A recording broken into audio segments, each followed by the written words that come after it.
Fala, holders, sejam muito bem-vindos a mais um vídeo do canal. Continuando aí a segunda parte do vídeo que a gente fez aí alguns dias atrás sobre respondendo as perguntas lá do Instagram. Hoje aqui a gente vai finalizar elas, beleza? Então vai seguir no mesmo padrão. Pergunta número um: O que acha de empresas cíclicas e o que acha de empresas cíclicas como petroleiras e mineradoras? Bom, eu já não sei se você viu esse vídeo aqui, ó, a última live aqui no caso, que não a última live, essa aqui a gente vai fazer aqui ainda hoje, mas essa live aqui dos carros das montadoras, eu falo um pouquinho disso de como você pode investir em empresas cíclicas ou você não precisa investir em empresas cíclicas. Por quê?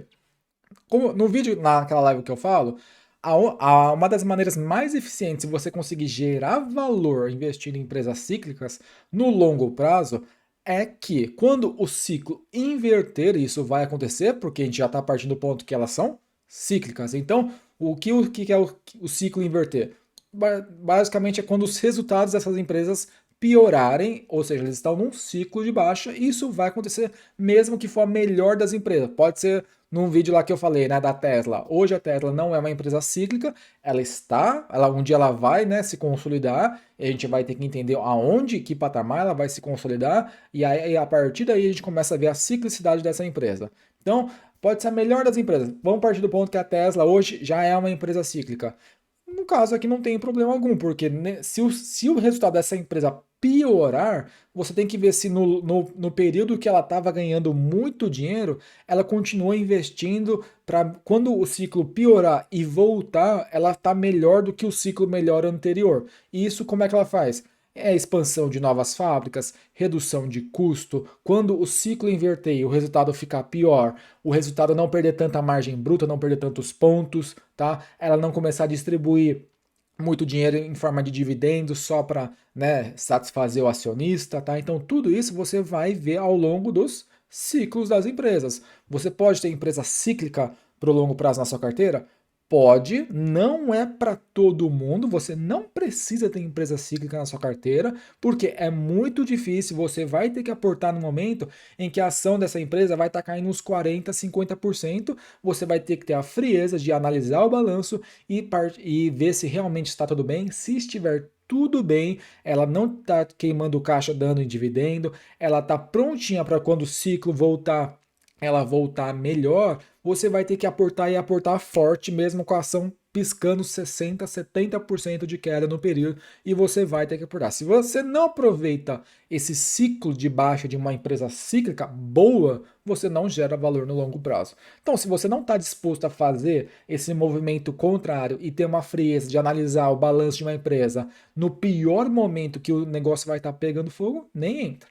Tá? Então você pode ter, se você for ter uma empresa cíclica, tenha uma pequena participação, uma pequena parte na sua carteira. No caso, eu tenho uma empresa de petróleo, eu tenho alguma montadora de carro, que é a Tesla, que hoje ela não é uma empresa cíclica, tem algumas industriais aqui no Japão, então o que eu vou fazer é o quê? Quando o resultado piorar, e ele vai piorar, é o que eu vou fazer. A gente vai analisar o balanço de novo, vai ver se realmente quando o ciclo voltar, ela vai estar melhor do que antes e vamos ver. E aí a gente vai. Então, aí nesse caso você vai lá e aporta, mas tem que aportar com força, beleza? Então, petroleira, mineradora, não interessa, tá? Tem empresa cíclica boa em qualquer segmento. Petroleira tem excelente, mineradora, montadora de carro, como a gente viu lá na live passada, algumas, né? Tem algumas coisas boas, mas se você souber analisar uma empresa, você vai saber o que fazer com ela no pior momento que for, beleza? Então, respondendo a pergunta, o que eu acho de empresa cíclica? Acho boa. Se for uma boa empresa, e eu não tenho preconceito nenhum com o título cíclica, setor tal, setor, não interessa que setor. A empresa boa é empresa boa, não interessa o que ela faz. Não interessa se ela vende petróleo, se tira óleo do chão ou se ela vende algodão doce. Então, o ciclo do algodão doce estiver ruim e essa empresa for boa, eu compro. Beleza? Pergunta número 2. Quais setores menos óbvios, sem ser aviação, por exemplo, que você não gosta nem um pouco? Voltando aqui para o canal. Eu já falei do setor de aviação, né, para ser não tão óbvio aqui, né? Então, ó, no caso aqui é um setor assim que eu não gosto. Por que que eu não gosto do setor de aviação? Porque eu não tenho empresa boa. Não é o setor que é ruim, São as empresas que compõem o setor que são ruins. Então, não existe setor ruim. E nesse caso aqui desse vídeo aqui da Delta Airlines, no final desse vídeo eu falo que tem uma empresa boa. Uma investível, tá? Que não é a Delta, que como tá aqui no título, né? Então, não tem problema nenhum assim, não tem setor ruim. Me fala, por exemplo, falou para não ser tão óbvio com o negócio de aviação, por exemplo, um setor ruim, que são compostos de empresas ruins. Setor de cannabis. Me fala uma empresa boa. Uma empresa. Me coloca aqui no comentário uma empresa boa desse setor de cannabis. Me fala aí uma empresa boa do setor, sei lá, de criptomoeda. Me coloca aí uma setor. Não é o setor que é ruim, o setor ganha dinheiro. As empresas aéreas aí ganham dinheiro, mas boa parte delas vão quebrar aí no longo prazo ou vão ficar se sustentando por emissão de dívida, diluindo o acionista, mas a empresa vai continuar lá. O que acontece, vai acontecer o quê? É que um acionista minoritário vai destruir o valor dela. Então, não existe setor ruim. No pior setor que for, vai ter uma empresinha boa. E se, no caso aqui de cannabis que eu falei, né, não existe nenhuma empresa boa hoje, pode ser que daqui 6 meses, um ano tenha. E aí sim a gente vai falar, essa aqui é a empresa boa, essa aqui se destacou do negócio. Por quê? Não existe setor ruim, tá? Você não mede o patamar de um negócio por meio de um setor. Ah, setor de varejo é ruim. Mentira. Setor de cannabis é ruim. Verdade. Por quê? Não é o setor que é ruim, são as empresas que fazem o setor. Então, você partir de um ponto macro para micro, você vai ficar muito assim enviesado e você não vai olhar, pode ser que você perca aí no longo prazo uma boa empresa que esteja dentro daquele setor que você não viu, porque você já achou que aquele setor é ruim, você nunca olhou e você deixou passar alguma empresa. Então, para de pensar do macro para o micro, inverte a pirâmide, olha do micro para o macro. Pega uma empresa e vê o que ela tem de diferencial dentro daquele setor se realmente é boa. No caso aqui desse vídeo da Delta, eu falo que a única empresa investível que realmente ela se supera das outras e de longe é a Southwest Airlines, lá dos Estados Unidos. É uma boa empresa e tem números bons. É investível, tá? Então, não é o setor que é ruim. Então, aí tirando de aviação, cannabis, realmente são empresas ruins, tá? Não são um setor ruim. Empresa de mineração de urânio são ruins, tá? Mas o urânio tá aí, sei lá se vai usar ou não, mas são empresas ruins. Empresas do setor espacial são ruins, porque não é o setor que é ruim, as empresas são ruins, tá? Então, no caso, a gente tem uma aí, no caso, a SpaceX, é uma empresa, diz que é uma empresa muito rentável, né? Mas a gente não pode falar, então, das empresas listadas em bolsa do mercado aí de exploração espacial, lançamento de satélites, são todas ruins, são todas queimam dinheiro, são todas não investíveis para um acionista, né? Que tem uma base fundamentalista, beleza? Então, uma dica aí no caso inverte a pirâmide, passa a olhar a empresa para o setor e não do setor para a empresa. Então ficou claro aí, né? Quais setores menos óbvios, sem ser aviação, por exemplo, que eu não gosto? Então, cannabis, a gente pode falar, qualquer coisa espacial, qualquer coisa de criptomoedas, qualquer coisa assim, mineração de urânio, qualquer coisa desse tipo assim, que realmente não tem uma empresinha que você me fala que é boa, beleza? Partindo para a próxima. Vamos ver aqui. Apareceu aí. Quais pontos te fariam decidir tirar uma empresa da carteira e como faria isso? Bom, a gente pode olhar de duas formas. Tem os pontos positivos e os negativos. Sim, você pode tirar uma empresa da sua carteira por um evento positivo, que é o quê? Essa empresa foi comprada, a ação dela subiu 200% e você vai lá e vende. Nesse caso, assim, quando uma empresa que você é sócio, está na sua carteira, recebe uma oferta de compra ou no caso de uma OPA, né, de uma oferta pública de aquisição, que é o que aconteceu aí no Brasil com a Energias do Brasil, né, o controlador foi lá, colocou uma grana, fez uma oferta para comprar o restante que ele tinha e tirar da bolsa, as ações se valorizaram muito, porque você sempre vai comprar uma empresa por um preço maior do que está valendo lá, porque senão a empresa não vende, correto? Então, nesse caso assim, tem uma empresa investida aqui, ela foi comprada por alguém, recebeu uma oferta. Eu fiz essa estudo aí, essa resposta uma vez quando me perguntaram sobre a aquisição do Twitter pelo Elon Musk. O que eu falei? Vende na hora. Na hora que uma empresa recebe um pedido de compra ou de OPA, eu venderia na hora. Por quê? Primeiro, Se for um pedido de OPA, é porque o controlador não quer que essa empresa seja mais listada. Então, ele não quer, o dono da empresa não quer que a empresa seja mais listada, então por esse motivo que ele foi lá e fez uma oferta. Então, já esse negócio já tem um viés, né? O cara, eu estou investindo, eu sou sócio de uma empresa que não quer ser listada, ela não quer eu como sócio, então eu vou lá e vendo na hora. Eu poderia esperar para concretizar e ganhar mais uns 3%? Não interessa, nunca ninguém ficou pobre por deixar de ganhar mais. Pega o dinheiro, vende tudo. Eu venderia tudo na hora, assim, ó, no caso do Twitter. Recebeu oferta lá de, sei lá, 40 bilhões de dólares. A ação disparou lá. No caso, era uma empresa ruim, não tinha nem como eu estar investido nela, mas se eu tivesse, eu venderia na hora. E teria sido muito bom, porque olha o tempo que demorou, né? O enrosco que foi. Aí a ação caiu depois, o cara teve o risco de não conseguir comprar, né? Nisso daí, eu já tinha vendido tudo e já tinha colocado meu dinheiro em outra empresa e assim, o dinamismo, né? Então, por um ponto positivo, receber uma oferta de compra da empresa, eu venderia tudo na hora. Agora, pelo lado assim, lado negativo, que é o quê? Empresas com resultados ruins, né? Então, no caso aqui, a gente pode dar uma olhada. Eu fiz um vídeo. Aqui, ó. Uma hora isso vai acontecer com uma de suas empresas. Rakuten, eu sou sócio da Rakuten. Ela, no último ano aqui, 375 bilhões de ienes de prejuízo. Essa aqui é uma empresa que tem a minha grana investida aqui, tá? E nesse vídeo eu falo que eu tô fazendo com ela, né? Então, o que eu tô esperando nela, você vai lá e analisa e vê se realmente é factível, se ela vai conseguir melhorar, o porquê que ela tá ruim, né? Se foi culpa dela, se ela chegou nesse ponto por uma estratégia que ela já sabia no longo prazo, alguns anos atrás, que é o caso da Rakuten, né? Ela já sabia que ela ia tomar muito ferro aí por alguns anos até, né, se consolidar e até alcançar aí o seu patamar, e é o que aconteceu. Ela atingiu o fundo do poço em 2022 e agora o plano é não parar de dar prejuízo e pelo menos zerar isso daí. E é o que eu falei, né? Eu dou um prazo. No caso aqui, a empresa mesmo falou, no caso da Rakuten, no final de 2023, a divisão lá de telecom não vai dar mais prejuízo. Então, eu estou de acordo com isso. Se a empresa de telecom não dá prejuízo, a empresa a Rakuten Group inteira, ela dá lucro, tá? Então, porque tirando a telecom, a Rakuten, ela é rentável, tá? Então, se esse problema da telecom, que é a nova aposta dela, parar de queimar dinheiro, a empresa continua voando, tá? Então, a empresa propôs isso, eu aceito. Então, é aquele negócio.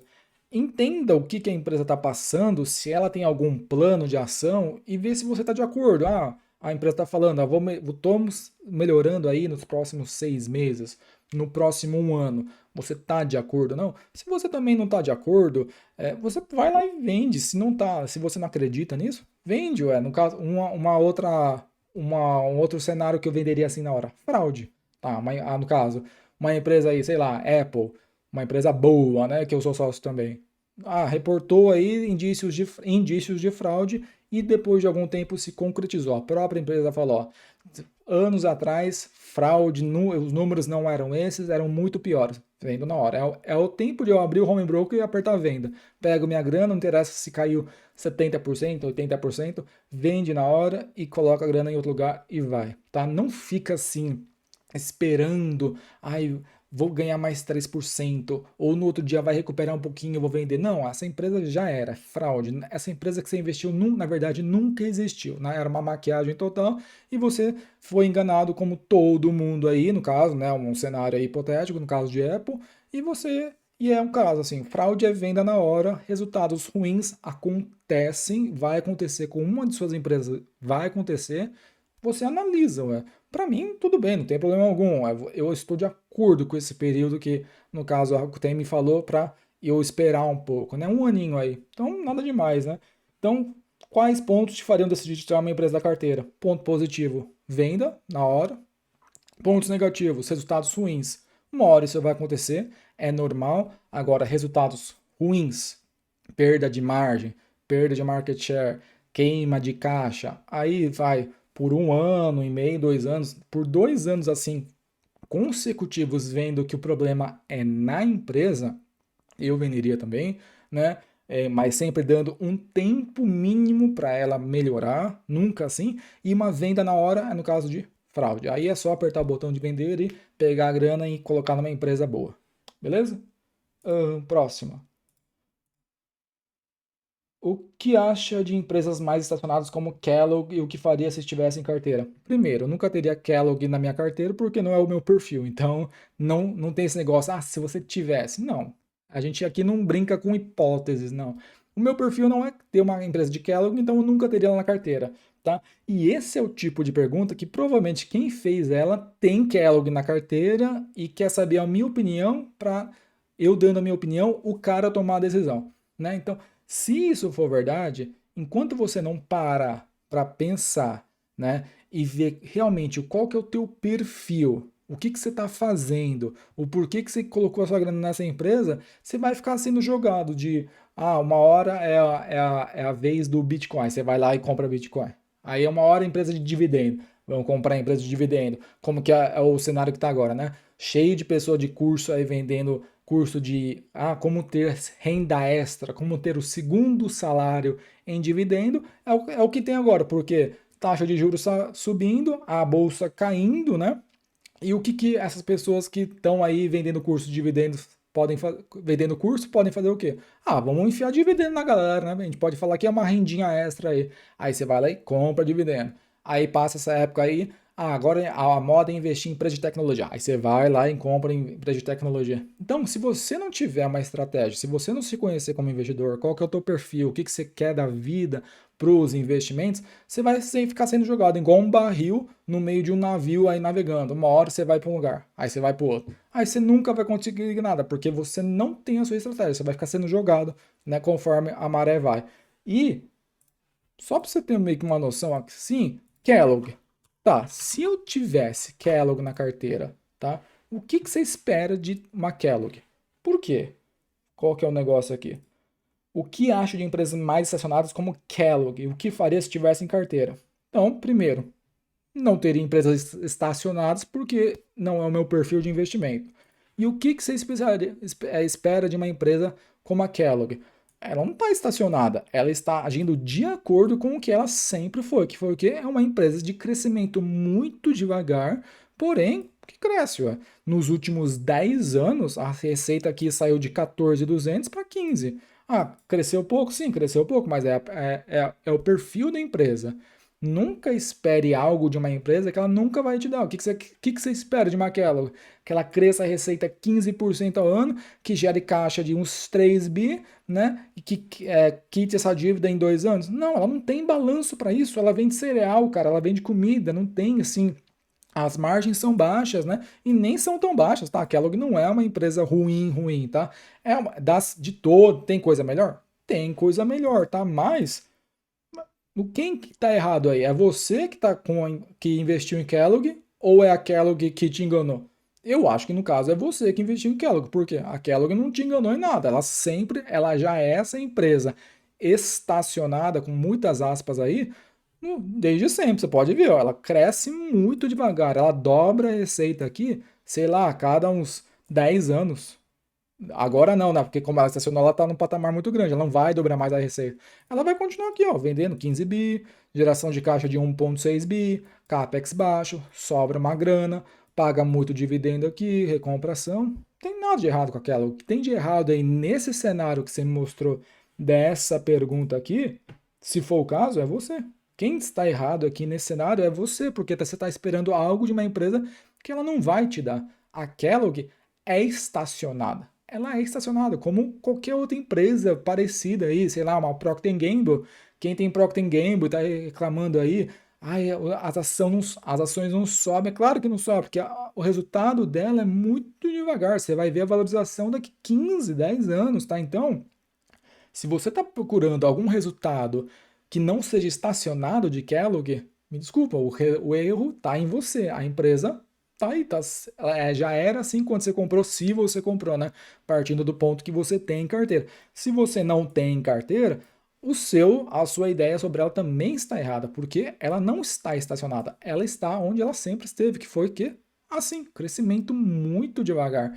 Então, enquanto você ficar assim esperando algo de uma empresa que ela não vai te dar, você sempre vai se decepcionar. É a mesma coisa que tem, voltando aí falando de Tesla. nossa, as ações da Tesla são muito voláteis, né? É claro, é uma empresa que ainda está crescendo muito, tem muita, né, perspectiva em cima dela. E isso faz com que as ações sejam muito voláteis. Ah, então aí o cara que é muito conservador tem Tesla, quem está errado? É a Tesla ou o cara conservador que está investido numa empresa errada? O cara conservador tem que estar numa Kellogg. E o cara que aguenta um pouco mais de risco tem que estar em Tesla. E assim nunca ninguém vai se decepcionar com o resultado, porque você já espera isso da sua empresa.